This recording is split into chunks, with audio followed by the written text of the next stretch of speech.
Awakening live awakening Wednesday's में आपका स्वागत है।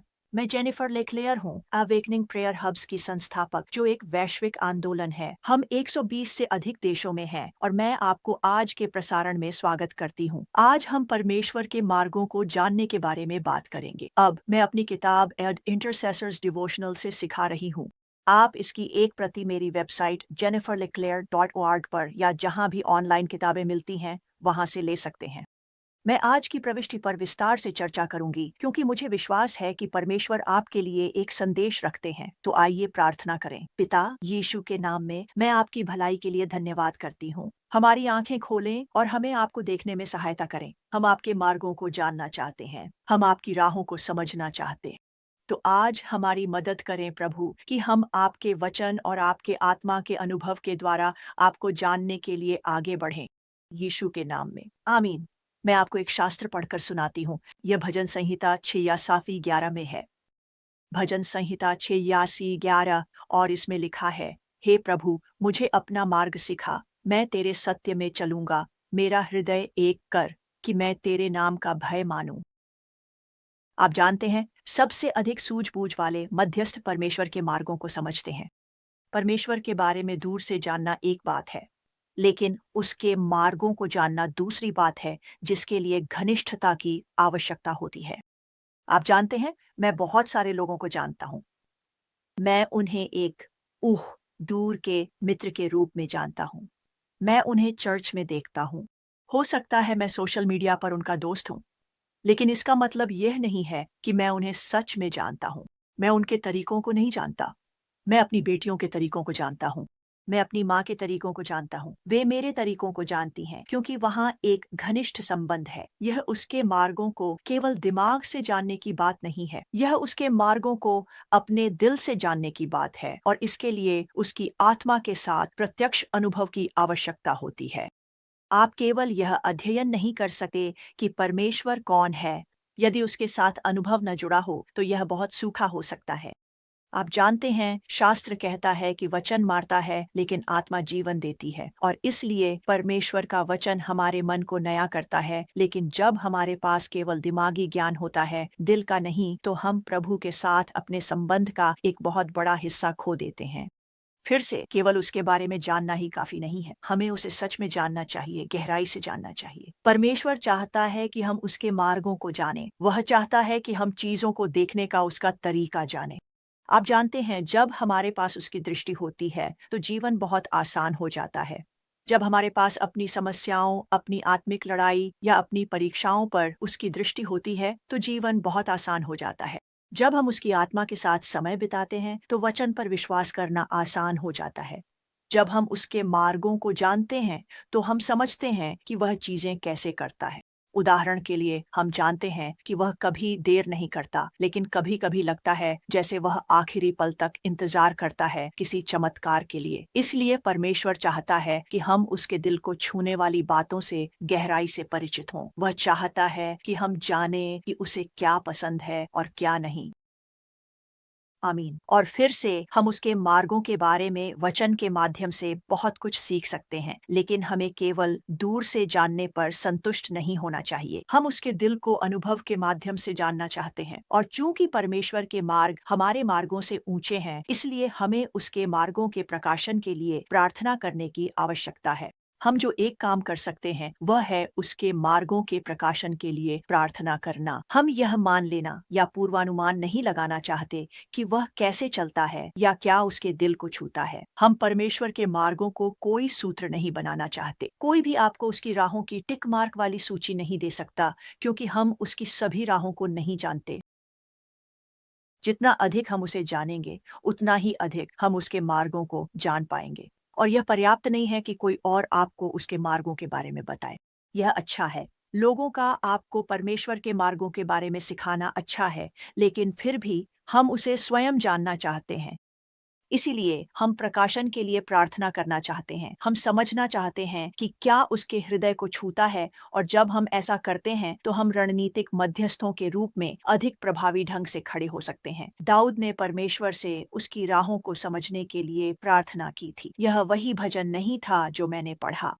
भजन संहिता 25:4 भी है, जिसमें लिखा है, वह पुकारता है, हे यहोवा, मुझे अपनी राहें दिखा, मुझे अपने मार्ग सिखा। तो जब कोई आपको अपनी राहें दिखाता है, तो आपको उनके इतना करीब होना चाहिए कि आप देख सकें, निरीक्षण कर सकें। अगर आप किसी दूसरे देश में हैं, तो मैं आपकी राहें नहीं देख सकता। अगर आप मेरे घर के किसी दूसरे कमरे में हैं, तो भी मैं आपकी राहें नहीं देख सकता। मुझे आपको जानने और आपकी राहें समझने के लिए आपके इतना करीब होना चाहिए कि मैं आपको देख सकूं। मुझे अपनी राहें दिखा, मुझे अपने मार्ग सिखा। और फिर भजन संहिता 27:11 में दाऊद विनती करता है, हे यहोवा, मुझे अपनी राह सिखा और मेरे शत्रुओं के कारण मुझे सीधा मार्ग दिखा।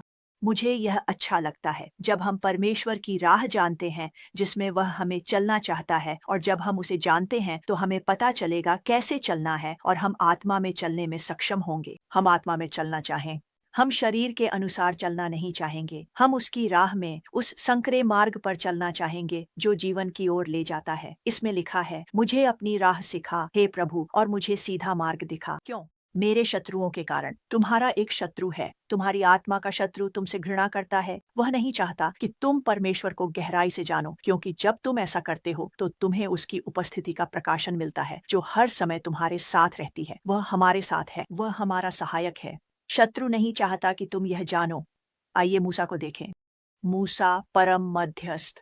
उसने निर्गमन 33:13 में पुकार कर कहा, अब इसलिए मैं प्रार्थना करता हूँ, यदि मैंने तेरी दृष्टि में अनुग्रह पाया है, तो मुझे अब अपनी राह दिखा कि मैं तुझे जान सकूं और तेरी दृष्टि में अनुग्रह पाऊं। देखिए, परमेश्वर की कृपा को प्राप्त करना उसकी राहों को जानने से जुड़ा हुआ है। आप जानते हैं, परमेश्वर ने अब्राहम को मित्र कहा। परमेश्वर ने दाऊद को भी मित्र कहा। और इसलिए एक मित्र आपकी राहों को जानता है। और क्योंकि अब्राहम और परमेश्वर के बीच यह मित्रता थी, जब सदोम और अमोरा को आग और गंधक से नष्ट किया जाने वाला था, परमेश्वर ने सबसे पहले अब्राहम को बताया। और परमेश्वर ने अब्राहम को सदोम और अमोरा के बारे में क्यों बताया? क्योंकि परमेश्वर जानते थे कि अब्राहम मध्यस्थता करेगा। परमेश्वर जानते थे कि अब्राहम प्रार्थना करेगा, और परमेश्वर लूत व उसके परिवार को उस भयंकर अग्नि से बचाना चाहते थे जो सदोम अमोरा में फूटने वाली थी। इसलिए हम भी परमेश्वर के मित्र बनना चाहते हैं। मित्र एक दूसरे की राहें जानते हैं। अब फेसबुक पर जो मित्र हैं, वे मेरी राहों को नहीं जानते, लेकिन एक अंतरंग मित्र, एक करीबी मित्र आपकी राहों को जानता है। तो जब हम उसकी राहों में अंतर्दृष्टि के लिए प्रार्थना करते हैं, उसकी चीजों को देखने के तरीके, उसके काम करने के तरीके, तो वह उत्तर देगा, वह हमें दिखाएगा, क्योंकि हम जिज्ञासु हैं, क्योंकि हम जानना चाहते हैं। अगर हम जिज्ञासु नहीं हैं, तो यह जीवन में असर नहीं करेगा। लेकिन जब हम उसकी राहों के बारे में जिज्ञासु होते हैं और कहते हैं, प्रभु राहें दिखा, तो वह करेगा। भजन संहिता 103:7 इसका प्रमाण है। सुनिए भजन संहिता 103:7। इसमें लिखा है, उसने अपनी राहें मूसा को और अपने काम इज़राइलियों को बताए। तो इज़राइल, इज़राइली वे लोग, वे केवल परमेश्वर के कार्यों को जानते थे। उन्होंने देखा कि परमेश्वर ने क्या किया, लेकिन मूसा उसकी राहों को जानता था। मूसा जानता था कि परमेश्वर ने जो किया वह क्यों किया। मूसा ने परमेश्वर से आमने-सामने बात की। क्या यह अद्भुत नहीं है? तो याद रखिए, मूसा ने प्रार्थना की थी, मुझे अपनी राह दिखा, और यहाँ हम देखते हैं कि उसने अपनी राह मूसा को बताई। मूसा ने पूछा और मूसा को उत्तर मिला, और आप भी पा सकते हैं। हमें प्रार्थना में परमेश्वर की राहें जानने का प्रयास करना चाहिए, क्योंकि नीति वचन 14:12 में लिखा है, एक मार्ग मनुष्य को सीधा जान पड़ता है, पर उसका अंत मृत्यु का मार्ग है। यही बात मध्यस्थों, प्रार्थना करने वालों पर भी लागू होती है। एक मार्ग मध्यस्थ को सही लगता है, लेकिन उसका अंत मृत्यु का मार्ग है। जब हम उसके मार्ग नहीं जानते तो हम गलत प्रार्थना कर सकते हैं। जब राह नहीं जानते तो अनुमान से प्रार्थना कर सकते हैं। कभी-कभी लगता है हम सही प्रार्थना कर रहे हैं, लेकिन प्रार्थनाएं जीवन नहीं लाती। दूसरे शब्दों में कहें तो हम अपना समय व्यर्थ प्रार्थनाओं में नहीं गंवाना चाहते। मैं आपके लिए प्रार्थना करना चाहता हूँ, लेकिन कृपया याद रखें, अवेकनिंग प्रेयर हब्स में हमारे साथ जुड़े। हम 110 से अधिक देशों में हैं और हम पूरी दुनिया में मध्यस्थों को मासिक प्रशिक्षण, क्षेत्रीय कोच, साथ ही प्रार्थना बिंदुओं और समुदाय के साथ सशक्त बना रहे हैं। अब आपको फिर कभी अकेले प्रार्थना नहीं करनी होगी। मैं प्रार्थना करता हूँ, पिता यीशु के नाम में, क्या आप हमें अपनी राहें सिखाएंगे? क्या आप हमें ऊंची राहें समझने में मदद करेंगे ताकि हम बेहतर प्रार्थना कर सकें? हम आपकी चीजों को देखने और करने के तरीकों को समझना चाहते हैं। यीशु के नाम में आमीन और आमीन। ईश्वर आपको आशीर्वाद दे। आपका दिन सफलता से भरा हो। पूरी दुनिया संकट में है और समय के संकेत तेजी से बढ़ रहे हैं।